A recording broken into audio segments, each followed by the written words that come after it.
پھر اسی طرح اللہ اکبر، اللہ سب سے بڑا ہے، تو یہ اکبر جو ہوتا ہے نا افضل التفضیل کا صیغہ ہوتا ہے کہ ہم اللہ کو بڑا مانتے ہیں.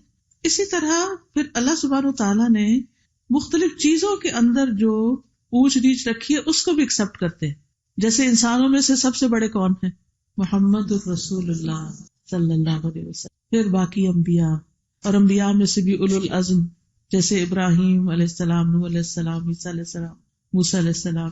پھر اس کے بعد یعنی کہ انبیاء کے بعد صحابہ کرام میں جیسے حضرت ابوبکر ہیں، حضرت عمر ہیں، ان میں جو بڑے تھے. پھر اسی طرح امہات المومنین ہیں. پھر باقی بھی ہمارے رشتوں میں جو بڑے رشتے ہیں جیسے والدین ہیں، دادا دادی، نانا نانی، یا اللہ نے ان کو ہم سے پہلے پیدا کیا، ہم سے بڑا پیدا کیا. پھر جو لوگ علم میں ہم سے بڑے ہیں یا کسی مقام اور مرتبے میں، نبی صلی اللہ علیہ وسلم فرمایا کہ اذا جاءکم کریم قوم فاکرموہ، کہ جب تمہارے پاس کسی قوم کا معزز شخص آئے تو تم بھی اس کو عزت دو. ہمارا دین ہمیں سکھاتا ہے کہ جو چھوٹوں پر رحم نہ کرے اور بڑوں کی عزت نہ کرے وہ ہم میں سے نہیں، یعنی ادب آداب کا لحاظ رکھتا ہے پھر انسان. پھر اسی طرح بڑوں سے چیز کو دینے کو ابتدا کرنا، تو اس سے ہمارے مینرز بھی اچھے ہوتے ہیں. یعنی مثلاً اگر آپ کچھ تقسیم کرنے لگے ہیں تو مجلس میں مثلاً ایک بزرگ خاتون ہے گھر میں، جیسے سب کو خاندان کو آپ نے دعوت پہ بلایا، بڑے بھی ہیں چھوٹے بھی ہیں، کھانا کھلا، تو ادب کا تقاضا کیا ہے؟ سب سے پہلے کس کو بلائیں؟ جو سب سے بزرگ ہو وہاں. پھر اسی طرح ابن عمر کہتے ہیں کہ میں نے دیکھا کہ رسول اللہ صلی اللہ علیہ وسلم مسواک فرما رہے ہیں. اس کے بعد آپ نے وہ مسواک سب سے بڑی عمر کے آدمی کو دی اور فرمایا مجھے جبریل نے حکم دیا کہ میں یہ بڑے کو دوں، یعنی بڑے سے آغاز کروں، پھر بڑے کو آگے رکھنا. پھر اسی طرح رسول اللہ صلی اللہ علیہ وسلم نے فرمایا بلا شبہ بوڑھے مسلمان صاحب قرآن کی عزت کرنا جو اس میں غلوب اور تقصیر سے بچتا ہو، اور عادل حاکم کی عزت کرنا، یعنی حکمران کی عزت جو عدل کرتا ہو. اللہ عز و جل کی عزت کرنے کا حصہ ہے. گویا آپ نے اللہ کو رسپیکٹ دی ہے کیونکہ اللہ سبحانہ تعالیٰ نے ان کو مقام دی ہے. لیکن کچھ لوگوں میں عادت ہوتی ہے، وہ کہتے ہیں میں نہ مانوں، میں کسی کو بڑا نہیں سمجھتی. نہیں، آپ دیکھیے ہر چیز کے اندر اللہ نے فرق رکھا ہے. ایک آسمان دنیا اور ایک سب سے اوپر والا آسمان ہے، پھر ان آسمانوں سے اوپر عرش ہے. پھر اسی طرح راتوں میں سب سے بڑی رات کون سی ہے؟ 22 دسمبر لیلۃ القدر خیر من الف شہر، ٹھیک ہے نا. پھر اسی طرح دنوں میں کون سا دن بڑا؟ جمعۃ المبارک. مہینوں میں رمضان، ٹھیک ہے نا. تو ہر چیز کے اندر آپ دیکھیں گے یہ تفاوت ہمارے دین نے رکھا ہے، اور اس میں بھی ہمارا ٹیسٹ ہے کہ جس کو اللہ نے بڑائی دی کہ اس کو بڑائی مانتے ہیں یا نہیں مانتے. اور وہ ماننا بھی دراصل اللہ ہی کو بڑا ماننا ہے، یہ یاد رکھیے. اور پھر یہ کہ اللہ کی بڑائی بیان کرنا، کثرت سے اللہ اکبر زبان سے بھی پڑھنا اور دل سے بھی سمجھنا. آپ دیکھیے کتنے ہی مواقع ہیں. صبح سب سے پہلے کیا ہوتا ہے؟ آذان ہوتی ہے. آذان کا آغاز کس سے ہوتا ہے؟ کتنی دفعہ ایک آذان میں اللہ اکبر ہوتی ہے؟ 6 دفعہ. پھر پوری نماز میں اللہ کی بڑائی بیان ہوتی ہے. نماز شروع ہوتی ہے اللہ اکبر، ہر رکن پہ جاتے ہوئے ہم کیا کرتے ہیں؟ اللہ اکبر. 2 رکعت والی نماز میں کتنی دفعہ اللہ اکبر کہتے ہیں؟ نماز شروع کرتے وقت ہر رکعت میں 5 تکبیرات، پھر ہر رکعت میں 5 تکبیرات ہوتی ہیں. اچھا 3 رکعت والی نماز میں 17 بار ہوتا ہے. 4 رکعت والی میں 22 دفعہ. 5 فرض نمازیں جو ہوتی ہیں نا، فجر، ظہر، عصر، مغرب، عشاء تک 94. اور اگر ہم سنتیں اور باقی چیزیں پڑھیں تو ایٹ لیسٹ 138 ٹائم ہم دن میں اللہ اکبر صرف نمازوں کے ساتھ کہہ رہے ہوتے ہیں. لیکن اتنی دفعہ کہنے کے باوجود بھی ہم محسوس کیوں نہیں کرتے؟ روح اور توجہ سے نہیں کہتے. کبھی صرف ایک دفعہ بھی نصیب ہو جائے نا ہر نماز کے شروع میں اللہ اکبر، اور اپنے آپ کو انسان چھوٹا سمجھے اور سب سے بڑا وہی، اور پھر اس کی عبادت کرے تو آپ دیکھیں عبادت کی لذت ہی کیسی ہوگی کہ میں بڑے کے آگے جھک رہا ہوں. پھر اسی طرح آپ دیکھیے کہ نماز ختم ہوتی ہے تو پھر ہم کیا کہتے ہیں؟ ایک دفعہ اللہ اکبر کہتے ہیں نماز ختم ہوتی. پھر صبح شام اللہ اکبر پڑھنا 100 بار، یہ 100 غلام آزاد کرنے سے افضل ہے. ہمارے پاس کہاں اتنا مال کہ اب 100 غلام آزاد کریں. یہ ایسے ہی جیسے غلام تو انسان ہوتے ہیں، اگر وہ میرے کو کہے 100 بکرے کے ذبح کرو صبح اور شام تو کر سکتے نہیں. اتنا بڑا اجر و ثواب ہے 100 بار اللہ اکبر کرنے کا. پھر سونے سے پہلے اللہ کی بڑائی بیان کرتے ہیں. سواری پہ بیٹھ کے کیا کہتے ہیں؟ اللہ اکبر 3 دفعہ پڑھتے ہیں. رسول اللہ صلی اللہ علیہ وسلم جب سفر پر نکلتے ہوئے اپنے اونٹ پر ٹھیک طرح سوار ہو جاتے، تو اسی طرح آپ جب گاڑی میں قدم رکھ لیں اور پھر جب آپ سیٹ پہ بیٹھتے ہیں تو سب سے پہلے ہم کیا کرتے ہیں؟ بیلٹ لگانے کی فکر کرتے ہیں. ایسا ہوتا ہے کہ جیسے میرا پرسنل ایکسپیرینس ہے کافی ٹریول کرتی رہتی ہوں، اور جب بیٹھتی ہوں تو مجھے تھوڑی بیٹھنے میں دقت بھی ہوتی ہے، اور بیٹھتی تو مجھے ذرا سیدھا بھی ہونا ہوتا ہے، اور سیدھا ہوتے ہوئے یہ 3 دفعہ اللہ کو پڑھنی چاہیے. ابھی دعا منہ میں ہوتی ہے کہ جو ساتھ کھڑا ہوتا ہے استاذہ یہاں بیلٹ لگانی ہوتی ہے. بھائی مجھے پتا ہے یہاں بیلٹ لگاتے ہیں، میں تو پاکستان میں بھی لگاتی ہوں الحمدللہ فار سیفٹی. اور یہ پہلی دفعہ نہیں میں اس گاڑی میں بیٹھی ہوں، شاید پاکستان سے آنے والے نہیں لگاتے ہوں گے، اس لیے سب کو ایسا ایکسپیرینس ہوا ہوگا، ٹکٹ ملے ہوں گے، تو اب وہ ہر ایک استاد کو بھی کہتے ہیں آپ لگائیں. یعنی ہمیں اللہ اکبر پڑھنے کی فکر کوئی نہیں ہوتی. کس کی فکر ہوتی ہے؟ بیلٹ لگانے کی. صرف اپنی نہیں، ساتھ والے کی بھی. وہ کھول کے پکڑا بھی رہے ہوتے ہیں، پکڑے لگائیں. ٹکٹ کی فکر ہے نا، سیفٹی کی بھی کم فکر ہوتی ہے، ٹکٹ کی فکر ہوتی ہے. پولیس کا ڈر ہوتا ہے وہ روک لیں گے، ہے نا، یہ ڈر ہوتا ہے. تو اللہ کا ڈر کوئی بھی نہیں ہے کہ ہمیں فکر ہو کہ اذان ہو گئی ہے اٹھو نماز کے لیے. کیونکہ انسان ہر 2 نمازوں کے بیچ میں اپنے گناہوں سے آگ بھڑکاتا ہے جہنم کی. پھر جب اللہ اکبر ہوتی ہے نماز کی طرف آتا ہے تو وہ ٹھنڈی ہو جاتی ہے، پھر کچھ نہ کچھ غلطیاں کرتا ہے اگلی نماز میں، پھر جا کے اس کو بجاتا ہے. جب اللہ اکبر ہو جاتی ہے ہمیں لگ جاتی ہے بے چینی کہ بچوں کو بھی سیفٹی بیلٹ باندھیں اور اعلان کریں کہ جلدی کرو اٹھو. نہیں، ہم کہتے ہیں اچھا کیا بچے ہیں نا سو رہے ہیں. اپنی بھی فکر کریں اور ان کی بھی فکر کریں. تو یاد رکھیے کار میں بیٹھ کر سب سے پہلے یعنی بسم اللہ کہہ کے آپ نے پاؤں رکھا اوپر، سب سے پہلے اللہ اکبر اللہ اکبر اللہ اکبر. پھر اگر گاڑی یا پلین اوپر کو جا رہا ہے تو پھر کیا کریں گے؟ اللہ اکبر کبیرہ. میں تو یہ کلمہ پڑھنا شروع کر دیتی ہوں، اللہ اکبر کبیرہ والحمد للہ کثیرہ سبحان اللہ بکرۃ واصیلا. آپ یقین کریں کہ جو انسان یہ پڑھتا جاتا ہے دل کی حالت ہی اور ہو جاتی، خیال ہی نہیں آتا کہ ہم کہیں اوپر بلندی پہ جا رہے ہیں، یہ ہوتا ہے کہ اللہ کتنا بلند ہے. پھر اسی طرح نبی صلی اللہ علیہ وسلم سفر سے واپسی پر بھی تکبیر پڑھتے تھے، نیا چاند دیکھ کر بھی اللہ اکبر اللہم اہلہ علینا بالامن والایمان والسلامۃ والاسلام والتوفیق لما تحب وترضى ربنا وربک اللہ. پھر حج کے دنوں میں خاص طور پہ تکبیرات، عشرہ ذی الحج میں، عید کے دن اللہ کی بڑائی بیان کرنا. پھر اسی طرح عرفہ کی صبح سے لے کر 13 ذی الحج تک ایام تشریق خاص طور پر تکبیرات. قربانی کرتے وقت ہم کیا پڑھتے ہیں؟ بسم اللہ اللہ اکبر. خوشخبری ملتے وقت اللہ اکبر. اسی لیے وہ کہتے ہیں نا تکبیر مسجدوں میں یا کہیں نہ کہیں جہاں اسلامک گیدرنگ ہوتی. پھر اسی طرح جنازہ پڑھتے وقت بھی تکبیرات پڑھی جاتی ہیں. تو حقیقت یہ ہے کہ ہمیں اللہ سبحانہ تعالیٰ کی بڑائی ہر جگہ بیان کرتے رہنا چاہیے. آپ کو ایک کارڈ ملا ہوگا یہ سبز رنگ کا، اس لیکچر کے ساتھ یہ اس لیے آپ کو دیا گیا ہے تاکہ آپ عملی طور پر اللہ کا ذکر کرتے رہیں. ترجمہ ہے اس کے پیچھے، دن رات ذکر کرنے سے افضل ہے یہ ذکر. اور یہ اتنا خوبصورت اس لیے چھاپا گیا کہ آپ کہیں بھی اپنے بیڈ روم میں، اپنے کلازٹ کے پاس، اپنے فریج پہ کہیں بھی لگا دیں جہاں پر آپ کی نظر پڑے، اور ایک دفعہ کھڑے ہو کر اس کو آپ پڑھ لیں. اللہ تعالیٰ توفیق دے ہم سب کو. اس میں تینوں چیزیں ہیں، الحمدللہ بھی ہے، سبحان اللہ بھی ہے، اللہ اکبر بھی ہے. ٹھیک ہے، اب میرے پیچھے پیچھے آپ دہرائیں گے الحمدللہ عدد ما احصى کتابہ والحمدللہ ملء ما احصى کتابہ والحمدللہ عدد ما احصى خلقہ والحمدللہ ملء ما فی خلقہ والحمدللہ ملء سماواتہ وارضہ والحمدللہ عدد کل شیء والحمدللہ علی کل شیء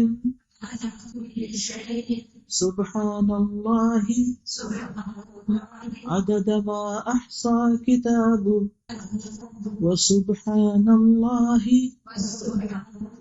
ملء ما احصى کتابہ وسبحان اللہ عدد ما احصى خلقہ وسبحان اللہ ملء ما فی خلقہ وسبحان اللہ ملء سماواته وأرضه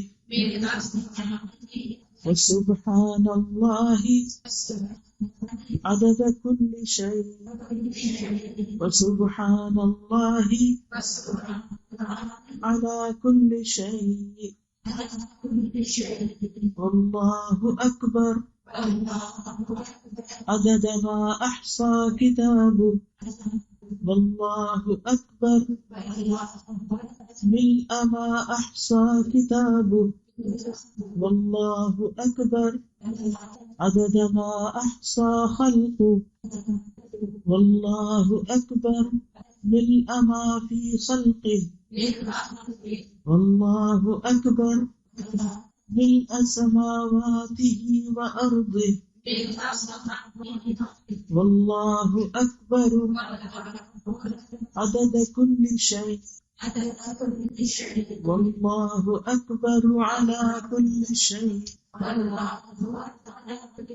اللہ کی تعریف اس تعداد کے برابر جو اس کی کتاب میں شمار کر رکھی، اور اللہ کی تعریف کہ جس سے ہر وہ چیز بھر جائے جس کو اس کی کتاب نے شمار کر رکھا ہے. لوح محفوظ نے جتنی چیزوں کو لکھ رکھا ہے وہ سب، اور اللہ کی تعریف اس تعداد کے برابر جو اس کی مخلوق نے گن رکھی. ہم سب گنتیاں کرتے ہیں تو ان سب کے برابر اللہ کی تعریف. الحمدللہ اللہ کی تعریف جس سے ہر وہ چیز بھر جائے جو اس کی مخلوق میں ہے، اور اللہ کی تعریف جس سے ہر وہ چیز بھر جائے جو اس کے آسمانوں اور اس کی زمین میں ہے، اور اللہ کی تعریف ہر چیز کی تعداد کے برابر، اور ہر چیز پر اللہ کی تعریف.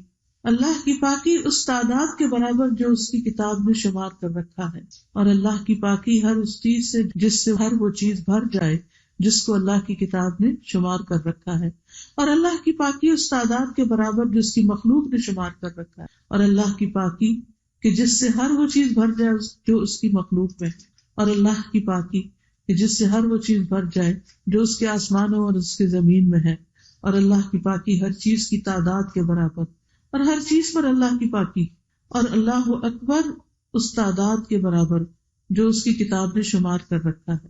اللہ اکبر کہ جس سے ہر وہ چیز بھر جائے جس کو اس کی کتاب نے شمار کر رکھا ہے. اللہ اکبر اس تعداد کے برابر جو اس کی مخلوق نے شمار کر رکھا ہے. اللہ اکبر کہ جس سے ہر وہ چیز بھر جائے جو اس کی مخلوق میں ہے، اور اللہ اکبر کہ جس سے ہر وہ چیز بھر جائے جو اس کے آسمانوں اور اس کی زمین میں ہے، اور اللہ اکبر ہر چیز کی تعداد کے برابر، اور ہر چیز پر اللہ اکبر. واللہ اکبر علی کل شیء. کوئی اچھی چیز نظر آئے تو بھی کہ اللہ ہی نے بنائی، اللہ اکبر، اللہ ہی سب سے بڑا ہے. اور کوئی تکلیف ہو تو بھی یہ کہ اللہ ہی کے اذن سے آئی ہے، اللہ اکبر. تو اللہ کی بڑائی ہر حال میں، صبح و شام. ہم میں سے کوئی شخص ایسا نہیں کہ جس کی زندگی میں کوئی مسئلہ نہ ہو، کوئی رکاوٹ نہ ہو. کوئی نہ کوئی کام جو ہم کر رہے ہوتے ہیں تو اس میں رکاوٹیں آ ہی جاتی ہیں، اور اس پر ہم پھر پریشان بھی بہت ہوتے ہیں کہ اب کریں کیا. تو اس سلسلے میں یاد رکھیے کہ استغفار جو ہے، اللہ سے بخشش مانگنا جو ہے، وہ ان رکاوٹوں کو دور کرتا ہے. جو شخص اپنے مال کے لیے پریشان ہے، رزق کی طرف سے پریشان، جو شخص اپنی اولاد کی طرف سے پریشان، شادی نہیں ہو رہی یا بچے پیدا نہیں ہو رہے یا بیٹیاں اور بیٹا نہیں ہے وغیرہ وغیرہ، جن پہ بھی لوگ پریشان ہوتے، تو ایسی صورت میں انسان کو استغفار پڑھنی چاہیے. سورۃ نوح میں آتا ہے فَقُلْتُ اسْتَغْفِرُوا رَبَّكُمْ إِنَّهُ كَانَ غَفَّارًا يُرْسِلِ السَّمَاءَ عَلَيْكُمْ مِدْرَارًا وَيُمْدِدْكُمْ بِأَمْوَالٍ وَبَنِينَ وَيَجْعَلْ لَكُمْ أَنْهَارًا مَا لَكُمْ لَا تَرْجُونَ لِلَّهِ وَقَارًا. نوح علیہ السلام کہتے ہیں کہ میں نے اپنی قوم سے کہا فَقُلْتُ اسْتَغْفِرُوا رَبَّكُمْ، اپنے رب سے استغفار کرو، إِنَّهُ كَانَ غَفَّارًا، وہ بہت معاف کرنے والا ہے، وہ تمہارے گناہ معاف کر دے گا، آسمان سے خوب بارشیں برسائے گا، اور تمہیں مال اور بیٹوں سے مدد دے گا. وَيُمْدِدْكُمْ بِأَمْوَالٍ وَبَنِينَ وَيَجْعَلْ لَكُمْ أَنْهَارًا، اور تمہارے لیے نہریں جاری کر دے گا. یہی تو مسائل ہیں احکام انسان کے. تو اس کے لیے گناہوں کی بخشش پہ جتنی آیات تھیں اور جو احادیث ہمیں ملی دعائیں، وہ ساری جمع کر دی اس کارڈ کے اندر. اور اگر آپ زیادہ پریشان ہیں تو روز پڑھ لیجیے، اگر آپ نہیں تو عام حالات میں بھی کہ اللہ تعالیٰ ہر رکاوٹ اور مشکل سے بچا. اور گناہ تو ہمارے ہوتے ہی ہیں، کیونکہ وہی جیسے کہ روایت میں آتا ہے نا کہ انسان کو ایک رزق دیا جانے والا ہوتا ہے، لیکن وہ کوئی گناہ کرتا ہے جس کی وجہ سے وہ رکاوٹ آ جاتی ہے، یعنی وہ رزق اس سے روک لیا جاتا ہے. تو اس لیے بہت ضروری ہے کہ ہم دنیاوی مسائل کے حل کے لیے بھی اللہ تعالیٰ سے رجوع کریں، ان چیزوں کے ساتھ کریں جو ہمیں نبی صلی اللہ علیہ وسلم نے سکھائے. ہم بعض اوقات خود ساختہ وظیفے اپنے اوپر 1000 بار پڑھو، 2000 پڑھو، 5000 پڑھو، آدھی رات کو پڑھو، صبح پڑھو، دوپہر پڑھو، اس طرح کی پابندیاں لگاتے ہیں جو اپنے آپ کو مشکل میں ڈالنے والی بات ہوتی. تو اس کی بجائے آپ کیوں نہ جو کچھ قرآن میں ہمیں دیا گیا ہے، سب سے سچی کتاب، اور جو حدیث میں ہے وہ پڑھیں. خود بھی آپ پڑھ سکتے ہیں، اور آپ کی ایسی دوستیں جو پریشان ہیں ان کو آپ گفٹ بھی کر سکتے ہیں، ان کو یہ بات بھی سمجھا کے جو اس وقت میں کر رہی ہوں. حدیث میں آتا ہے کہ انسان سب سے زیادہ قریب اپنے رب کے سجدے کی حالت میں، تو اس وقت انسان اپنے رب سے راز و نیاز کر رہا ہوتا ہے، کیونکہ اس وقت کوئی بھی وہاں بات سننے کے لیے نہیں پہنچتا نا. یعنی یہ نہیں ہوتا کہ آپ سجدے میں پڑھ کے اپنے رب کو پکارے اور کوئی اور سن رہا ہو. یہ بہت ایکسٹریملی پرائیویسی کی کیفیت ہوتی، اور انسان اپنی عاجزی کا اظہار کرتا ہے، ناک اور ماتھا زمین پہ لگاتا ہے اور اپنے رب کو خوش کرتا ہے، کیونکہ اللہ نے بندے کو عبادت کے لیے پیدا کیا، اور جب بندہ عبادت کرتا ہے تو اس سے بندے کی بلندی ہوتی ہے. حدیث میں آتا ہے ہر سجدہ انسان کا درجہ بلند کرتا ہے. جنت میں بلند درجوں والے گھر کس کے ہوں گے؟ جن کے ظاہر نیکیاں زیادہ ہوں گی. نیکیوں میں افضل نیکیاں سجدہ کرنا ہے. اب یہ سجدہ نماز کا سجدہ ہوتا ہے بیسیکلی. نماز کے علاوہ جو نبی صلی اللہ علیہ وسلم نے سجدہ کیا وہ سجدہ شکر ہے، کہ جب آپ کو کوئی نعمت ملی تو آپ نے جہاں تھے وہیں پر ہی آپ زمین پہ سجدہ کیا. یا پھر سجدہ تلاوت، کہ آپ تلاوت کر رہے تھے یا پڑھ رہے تھے یا سنا رہے تھے یا جس طرح بھی، تو جہاں جہاں لوگ تھے وہیں وہیں اپنی اپنی جگہ پر جھک گئے. رہا یہ کہ کبھی کبھی دل چاہتا ہے کہ نماز نہیں بھی پڑھ رہے تو ہم سجدے میں جا کے کچھ دعائیں کر لیں. اس وقت آپ اردو میں کریں، انگلش میں کریں، ڈزنٹ میٹر. لیکن اس سے زیادہ افیکٹو ٹائم سجدے کا، جیسے آپ سنت پڑھ رہے ہیں، نفل پڑھ رہے ہیں، تو آپ کیا کریں؟ دعائیں پڑھیں. اب وہ دعائیں ہمیں یاد نہیں ہوتی.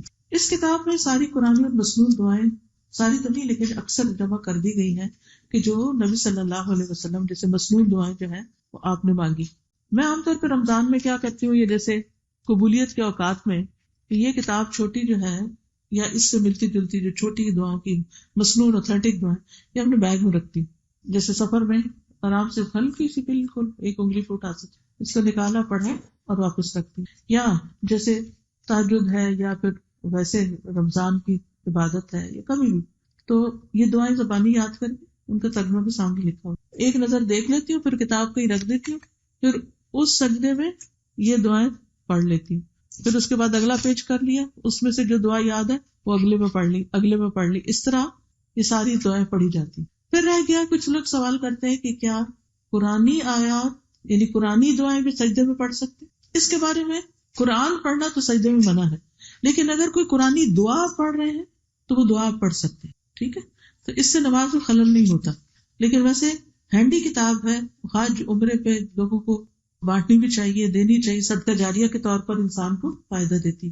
اسی طرح لا تقنطوا من رحمت اللہ، کچھ لوگ سوئسائڈل ہوتے ہیں، کچھ لوگ اور اس طرح کی پریشانیوں کا شکار ہوتے ہیں، تو ان کو یہ دعاؤں کو چھوٹا سا کارڈ دیا جا سکتا ہے. اسی طرح توبہ کا ایک یہ چھوٹا سا کارڈ بھی ہے جس میں چند ایک دعائیں لکھی گئی ہیں. اور بیمار ہو اگر تو اس کے لیے یہ دعائیں ہیں چھوٹے سے کارڈ پہ، آیات شفا. اور یہ جو رقیہ شرعیہ ہے نا، آپ نے نام سنا کبھی؟ کس کے لیے ہوتا ہے رقیہ شرعیہ؟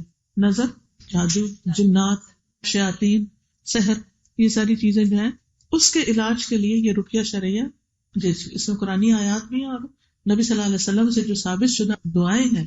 اگر کسی کو بھی یہ شک ہے کہ اس کو نظر لگی ہوئی ہے، حسد ہے، کچھ ہے، تو آپ اس کو نماز کے وقت خاص طور پر جیسے اذان کے بعد دعا قبول ہوتی ہے، آپ مسجد گئے ہیں، چپ کر کے بیٹھے ہیں، اذان ہو، سنے، اور اس کے بعد کھول کے اپنے بیگ میں سے نکال کے اپنا سارا رقیہ پڑھ کے اپنے اوپر دم کر لیں. اسی طرح تہجد کے وقت اللہ تعالیٰ آسمانی دنیا پر ہوتے ہیں، بندوں کی طرح متوجہ ہوتے ہیں، تو اس وقت پڑھ لیں، تو انشاءاللہ بڑی سے بڑی جو مصیبت ہے بیماریوں کی اللہ تعالیٰ اس کو دور فرمائیں گے. اسی طرح بہت سے لوگ آتے ہیں اور استخارے پہ سوال کرتے ہیں کہ استخارہ کیسے کریں، کیا کریں، کتنا پڑھیں، کون سی دعا پڑھیں. تو اس کی دعا بھی ہے اور اس کا پورا طریقہ بھی ہے، کب، کیوں، کیسے. تو یہ آپ خود بھی اور دوسروں کو بھی اس سے فائدہ پہنچا سکتے. ایک اور کتاب ایاک نستعین، صرف تجھ سے ہم مدد چاہتے ہیں. یہ کتاب بھی، اس میں جو ٹاپکس ہیں وہ بہت ہی بہترین ہیں کہ یہ چھوٹے چھوٹے مسائل جو ہمیں لگے رہتے ہیں نا، مثلاً میت کی بخشش کی دعا ہے، بیمار کے پاس پڑھی جانے والی دعائیں ہیں، گناہوں کی بخشش کی دعائیں بھی اس میں کچھ ہیں، ساری تو نہیں جو اس کارڈ میں لیکن کچھ ہیں، مقبول دعائیں ہیں، دعا استخارہ بھی لکھی ہوئی ہے اس کے اندر. پھر اسی طرح نماز کے بعد کی کچھ دعائیں، پھر نظر لگنے پہ، جادو کے اثرات، جن، سوتے ہوئے اگر ڈرتے ہوں، پریشان خواب آتے ہوں، کوئی دشمن پیچھے لگا ہوا ہو، پھر اسی طرح کوئی بیمار ہو، پھر صبح شام حفاظت کے جو اذکار ہیں، یہ سارے اس میں. اور میں سمجھتی ہوں کہ ہر گھر کی ضرورت. وسوسوں کا شکار اکثر لوگ مجھ سے آ کے سوال کرتے تھے کہ وسوسوں کی علاج کیسے کریں، تو اس کی بھی دعائیں اس میں موجود ہیں. ان دعاؤں کو بھی انسان کو یاد بھی کرنا چاہیے اور ہمیشہ اللہ سبحانہ وتعالیٰ سے ہی مدد لینی چاہیے. اسی طرح اللہ تعالیٰ کے ناموں کا کارڈ ہے یہ. پھر رسول اللہ صلی اللہ علیہ وسلم کے معمولات اور معاملات کیا ہیں، ساری نبی صلی اللہ علیہ وسلم کی سیرت سے ہمیں فائدہ اٹھانا چاہیے. لیکن بہت سے لوگ صرف ربیع الاول میں ہی اس طرف متوجہ ہوتے ہیں، تو آپ ان کو یہ کتاب دے سکتے ہیں کہ وہ اس کو پڑھیں اور اس کے مطابق اپنے اخلاق اور سیرت کو زیادہ بہتر سنواریں. پھر اسی طرح یہ پروٹیکشن کے دعائیں ہیں، پھر یہ نظر اور تکلیف کی دعا ہے، پھر تسبیح پڑھنے کے فائدے، یہ جو آج سبحان اللہ الحمدللہ، اس کی اور بھی ورژنز ہیں اور اس کے فائدے قرآن مجید میں آتا ہے وَلَقَدْ نَعْلَمُ أَنَّكَ يَضِيقُ صَدْرُكَ بِمَا يَقُولُونَ. ہمیں یقیناً معلوم ہے کہ آپ کا دل تنگ ہوتا ہے ان باتوں سے جو لوگ کرتے ہیں. یہ اللہ کے رسول ہیں کہ لوگوں کی باتوں سے ان کا دل تنگ ہوتا تھا. ہمارا بھی تنگ ہوتا ہے جب کوئی بلا وجہ تنقید کرے، خواہ مخواہ کی بات کرے، کوئی ایسی بات کر جائے جو دل کو پریشان کر جائے. اس کا علاج تسبیح کرنا ہے. تو اللہ تعالیٰ فرماتے ہیں وَلَقَدْ نَعْلَمُ أَنَّكَ يَضِيقُ صَدْرُكَ بِمَا يَقُولُونَ فَسَبِّحْ بِحَمْدِ رَبِّكَ وَكُن مِّنَ السَّاجِدِينَ وَاعْبُدْ رَبَّكَ حَتَّىٰ يَأْتِيَكَ الْيَقِينُ. کہ آپ کیا کریں، اپنے رب کی حمد کے ساتھ اس کی تسبیح بیان کریں اور سجدہ کرنے والوں میں شامل ہو جائیں اور اپنے رب کی عبادت کریں جب تک کہ آپ کی موت نہ آئے. اس سے پتہ چلتا ہے کہ تسبیح جو ہے وہ انسان کو بہت فائدہ دیتی ہے. تو جب دلوں کی تنگی ہو تو اس کی تسبیح کریں. پھر انسان کو یہ ڈر رہتا ہے کہ جو نعمتیں اللہ نے مجھے دی کہیں چھن نہ جائیں. کبھی کہتا ہے کسی کی نظر نہ لگ جائے، کبھی کچھ کبھی کچھ. قرآن مجید میں آتا ہے لَإِن شَكَرْتُمْ لَأَزِيدَنَّكُمْ، اگر تم نے شکر ادا کیا تو میں ضرور تمہیں زیادہ دوں. تو اس کے لیے الحمدللہ کے اوپر کارڈ بنایا گیا کہ جتنی بھی قرآن آیات اور احادیث وغیرہ سے ثابت ہے، تو ساری آیات تو نہیں لیکن چند ایک کا ذکر اور پھر اللہ کی حمد کی کلمات ہیں. اسی طرح یہ اور کچھ اذکار کے کارڈز ہیں. تو ان دعاؤں کے پڑھنے سے انشاءاللہ آپ کی ساری مشکلات اور پریشانیاں اور دکھ درد دور ہوں گے، اور ان کی پابندی اور صرف اللہ ہی سے مانگنا جو ہے بہت ضروری. آپ یہ بھی کر سکتے ہیں کہ یہ جیسے کارڈ ہے نا، یہ الحمدللہ کا ہے، یہ تسبیحات کا ہے، یہ استغفار کا ہے، یہ سب ایک سائز پہ بنائے گے.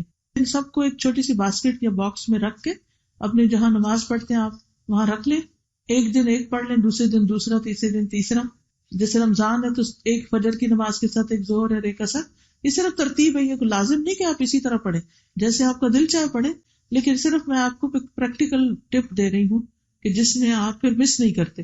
جیسے میں اور میرے ہسبینڈ جو تھے، ہم صبح کے وقت جیسے صبح پانی پینا ہوتا ہے، شاید پانی وغیرہ، تو جیسے 2 کارڈ رکھے ہوئے تھے. ایک دن میں ایک کارڈ ان کے آگے رکھ دیتی اور دوسرا اپنے آگے، پھر ایکسچینج کر لیتے. ایک دن وہ استغفار کرتے اور میں الحمدللہ، ایک دن میں استغفار. اس طرح ایکسچینج کر کے پھر سارے گھر والوں کو بھی ساتھ پڑھنا ہے. اپنے اسٹوڈینٹس کو اگر آپ کلاسز لیتے ہیں تو ان میں سے بھی ہر ایک کو لگائیں. دیکھیے اللہ کا ذکر جو ہے، اس کی جو فضیلت ہے اور اس کی جو برکت ہے، اس سے بعض اوقات ہم غافل ہوتے ہیں. اس پر ایک حدیث آپ کو سنا دیتی ہوں کہ نبی صلی اللہ علیہ وسلم نے فرمایا، کیا میں تمہیں ایسے عمل کی خبر نہ دوں تو تمہارے اعمال میں سب سے بہترین ہے، جو تمہارے مالک کے نزدیک پاکیزہ ترین ہے، جو تمہارے درجات کو سب سے بلند کرنے والا ہے، جو تمہارے لیے سونا اور چاندی خرچ کرنے سے بہتر ہے، اور تمہارے لیے دشمن سے لڑنے سے بہتر ہے کہ تم ان کی گردنیں مارو اور وہ تمہاری. انہوں نے عرض کیا ضرور بتائیے. آپ نے فرمایا اللہ کا ذکر. تو ہمیں اپنی زندگی کا ایک وقت ضرور اللہ کے ذکر کے لیے نکالنا چاہیے. تو بعض اوقات وقت ہوتا ہے اور ہمیں نہیں پتہ چلتا کہ ہم کیا ذکر کریں کیا نہ کریں. تو یہ کارڈ جو ہیں اس کے لیے پھر انسان کو فائدہ دیتے ہیں، اور خاص طور پر چونکہ اوتھینٹک ہے تو بے فکر ہو کے انسان پڑھ سکتا ہے. معاذ کہتے ہیں کہ ذکر الہی سے زیادہ کوئی چیز اللہ کے عذاب سے نجات دینے والی نہیں. یعنی جو اللہ کے عذاب سے بھی ڈرتا ہو اس کو بھی کیا کرنا چاہیے، اللہ کا ذکر کثرت سے کرنا چاہیے. اللہ تعالیٰ ہم اس کی توفیق عطا فرمائیں. اکثر بچوں جاتی، جی ہاں، بچوں کو نظر اتارنے کا طریقہ کیا ہے؟ جیسے ہم اپنے لیے پڑھ رہے ہیں، ہمیں پتہ ہے کہ بچوں کو لگ گئی تھی بیسٹ. دیکھیے یہ جو شفا کا کارڈ ہے نا، گرین کلر کا، آیات شفا، اس کے آخر میں آپ دیکھیں یہ آخری پیج جو ہے نا، یہ بچوں پہ پڑھ کے دم کرنے کا ہے. رائٹ، امسح البأس رب الناس بیدک الشفاء لا کاشف لہ الا انت بسم اللہ ارقیک من کل شیء یؤذیک من حسد حاسد ومن کل عین اللہ یشفیک. اس میں کیا ہے؟ ہر بری نظر سے اللہ آپ کو شفا دے. ٹھیک. اگلی بھی اسی طرح بشر کل ذی عین او عین حاسد، حاسد کی نظر سے. یہ نظر اتارنے کا بھی بہترین طریقہ ہے. رائٹ. اللہ تعالیٰ اتنا پرفیکٹ ہے کہ وہ اپنے عرش پر ہوتے ہوئے بندے کے دل کے حال کو بھی جانتا ہے.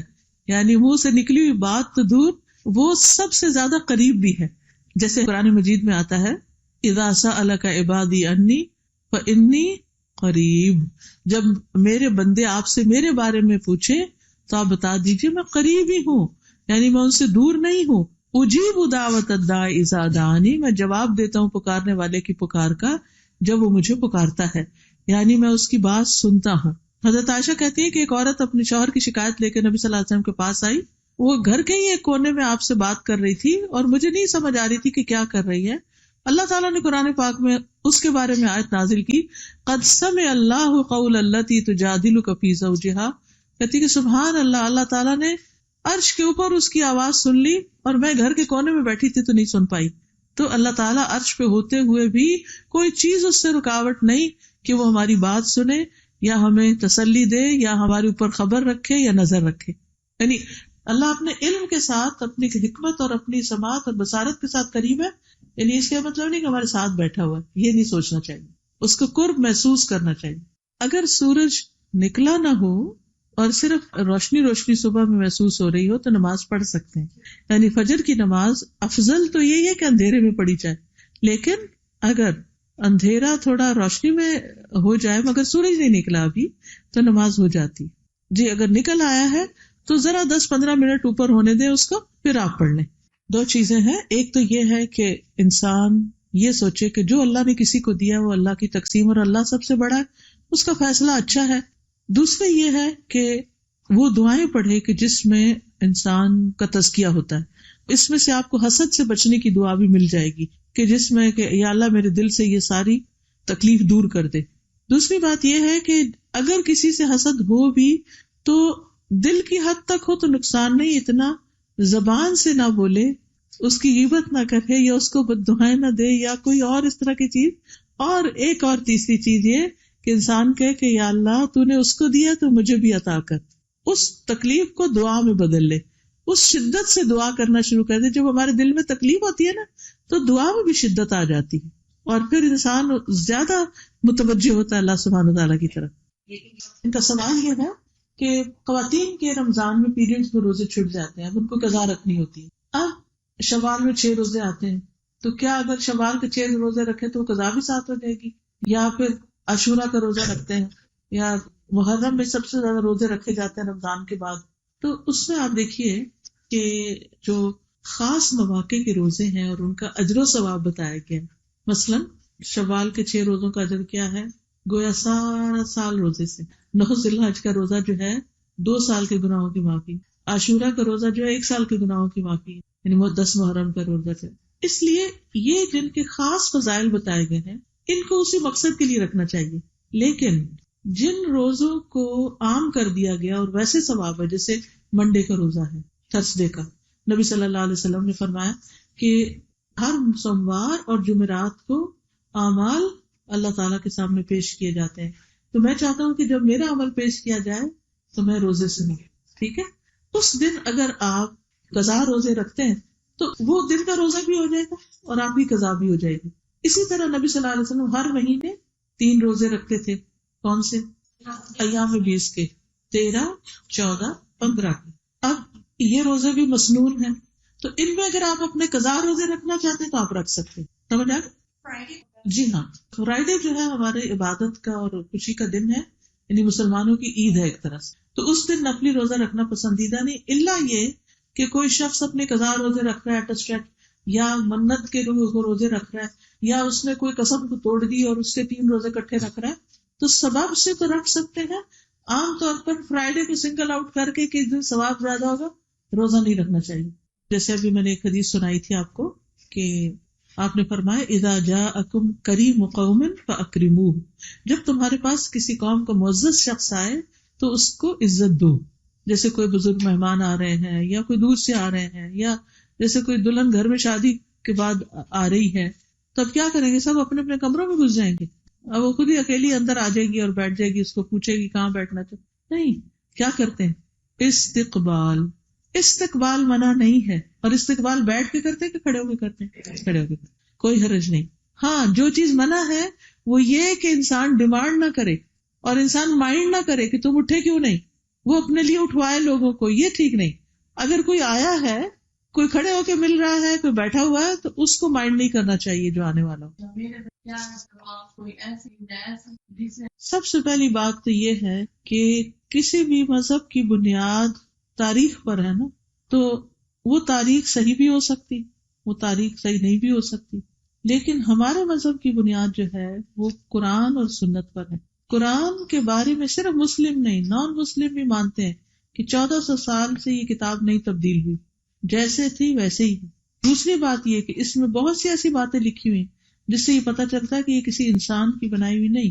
خود یہ کتاب کہتی ہے کہ اگر تمہیں اس کے بارے میں شک ہے تو اس جیسی ایک صورت ہی بنا کے لے آؤ. کوئی آج تک 14 سال سے اس قرآن کا مقابلہ نہیں کر سکا.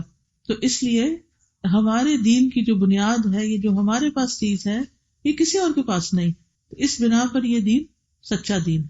اور بھی اس میں پھر وہ بچے کو سارے پوائنٹ جمع کر کے دیے جا سکتے ہیں، لیکن یاد رکھیں یہ آپ سب کو پتا ہونا چاہیے. ان کے بچے نے تو گھر آ کے سوال کر لیا، ہو سکتا ہے آپ کے بچے نے پوچھا بھی نہ ہو، اور وہ کلاس میں اس طرح کی چیزیں فیس کرتے ہوں اور اپنے دین کے بارے میں شک کرنا شروع کر دیں. یہیں سے پھر خرابی ہوتی ہے. بہت سی مائیں مجھے کہتی ہیں بچپن میں بچہ نماز بھی پڑھتا تھا، ہر چیز بھاگ بھاگ کے کرتا تھا، جب سے ہائی اسکول میں گیا ہے اس کا دماغ خراب ہو گیا. کیوں؟ کبھی ہم نے ان سے پوچھا کہ کیا چیز تمہیں پریشان کرتی؟ اسی قسم کے سوال یا مذاق اڑانا دین کا، اور وہ پھر اپنے دین کے بارے میں شک کرتے کیا فائدہ نماز پڑھنے کا، کیا فائدہ اس کا اس کا، اور آہستہ آہستہ بالکل دور ہو جاتے. ٹھیک ہے، ہم سب کو پتا ہونا چاہیے کہ ہم اپنی اس کتاب کو کیوں مانتے ہیں، ہم مسلمان کیوں ہیں. ہم صرف بائی برتھ مسلمان نہیں، ہم سب کو کانشیسلی مسلمان ہونے کی ضرورت ہے.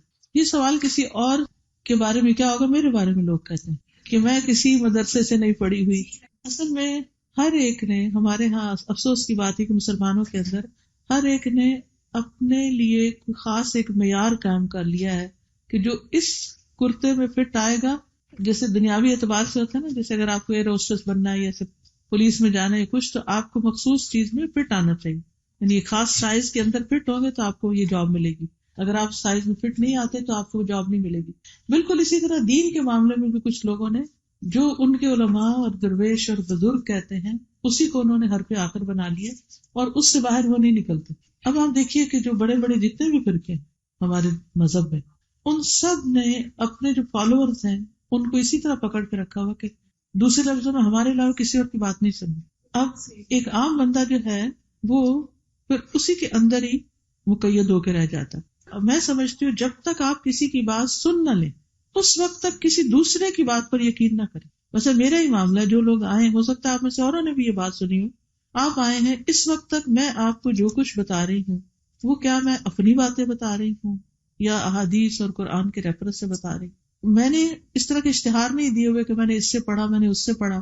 ٹھیک ہے، میں مدرسے کی پیداوار نہیں ہوں، میں ریگولر اسٹریم میں پڑھی ہوں، اسکول، کالج، یونیورسٹی، اور اس کے ساتھ ساتھ گھر پہ اور اس مخصوص استادوں سے میں نے تعلیم حاصل کی ہے، یعنی باقاعدہ یہ دین پڑھا ہے اور اس کے بعد پڑھانے لگی ہوں اور اب تک پڑھتی رہتی ہوں. الحمدللہ میرے والد بھی ایک اسکالر تھے، میرے سسر کے والد، ان کے والد، پھر میرے شوہر. الحمدللہ خاندان کے اندر اللہ نے ایسے لوگ عطا کیے کہ جن سے مجھے بہت کچھ سیکھنے کا موقع ملا. اس کے علاوہ دیگر اسکالر سے بھی پڑھنے کا موقع ملا، مختلف ملکوں میں جا کے پڑھنے کا موقع ملا، اسلامی ممالک میں، جارڈن، ایجپٹ، سیریا، سعودی عربیہ، ٹرکی، مختلف جا کے اسکالر سے ملی اور پڑھا. میں نے ان چیزوں کو اپنے لیے کوئی بڑی شان کی چیز نہیں بنایا، لیکن جس چیز سے مجھے واقعی ایک اللہ کے فضل سے خوشی ہوتی ہے وہ یہ کہ میں نے جب قرآن پڑھا اپنے والد سے، خود سے میں نے نہیں پڑھا، اپنے والد سے پڑھا، اور وہ باقاعدہ ایک مدرسے کے فارغ التحصیل تھے. اگر میں مدرسے چلی جاتی تو میں دنیا کی ایجوکیشن نہیں لے سکتی. تو انہوں نے کیا کیا کہ جو پڑھا اس کو سمرائز کر کے گھر میں پڑھانے کی کوشش کی. گرامر ہے، فارسی ہے، شعر و ادب ہے، اس طرح کی چیزیں، اور ساتھ ہمیں اسکول کالج ریگولر بھیجا تاکہ ہم دنیا کو فیس کر سکیں. اب اس میں مجھے نہیں سمجھ آتی دیکھنا یہ چاہیے کہ جو کچھ میں کہتی ہوں اس میں کیا غلطی ہے، بجائے اس کے کہ یہ معیار بنا لیا جائے چونکہ آپ فلاں فرقے سے تعلق نہیں رکھتی اس لیے ہم آپ کو نہیں سنیں گے، تو اپنے آپ کو محروم کرنے والی بات ہے۔ بیسیکلی یہ تقدیر کا مسئلہ ہے۔ دیکھیے صرف وہ بچے کی بات نہیں، ہم میں سے ہر ایک کو کہیں نہ کہیں ضرور اس پہ پریشانی ہوتی ہے کہ پھر اس کا جواب حضرت علی نے بڑا اچھا دیا تھا کہ کسی نے اسی طرح کا سوال کیا کہ انسان کی کوشش کتنی ہے اور نصیب کا کتنا ہے، تو انہوں نے کہا کہ ایک پاؤں اٹھاؤ، تو اٹھا لیا، کہا اب دوسرا بھی اٹھاؤ، پھر کہتے دوسرا نہیں اٹھا سکتے، کہتا کہ یہی معاملہ ہے کہ ایک پاؤں اٹھا سکتے ہیں، ہم اتنی کوشش کر سکتے ہیں لیکن سب کچھ اپنے ہاتھ میں نہیں لے سکتے، دوسرا نہیں اٹھا سکتے، کیونکہ کائنات کے نظام کو اللہ سبحانہ وتعالیٰ نے اس طرح قائم رکھا کہ ہر ایک کا ایک حد اور سائز رکھا ہے نا، جیسے ستارے سیارے ہیں، تو اگر سارے ہی ایک جیسے سائز کے ہو جاتے اور ہر ایک کو ہر جگہ سے گزرنے کا موقع ملتا تو ٹکراؤ ہی ہوتا رہتا۔ اسی طرح بندوں میں بھی اس نے فرق رکھا ہے، ذرا رسی کسی کی لمبی کر دی ہے اور کسی کی چھوٹی رکھی ہے، اور اس کی حکمت ہے، اللہ کا کوئی کام بھی حکمت سے خالی نہیں۔ ربنا تقبل منا انک انت السمیع العلیم وتب علینا انک انت التواب الرحیم، وصلی اللہ تعالی علی خیر خلقہ محمد وعلی آلہ واصحابہ واہل بیتہ اجمعین برحمتک یا ارحم الراحمین، الہی آمین۔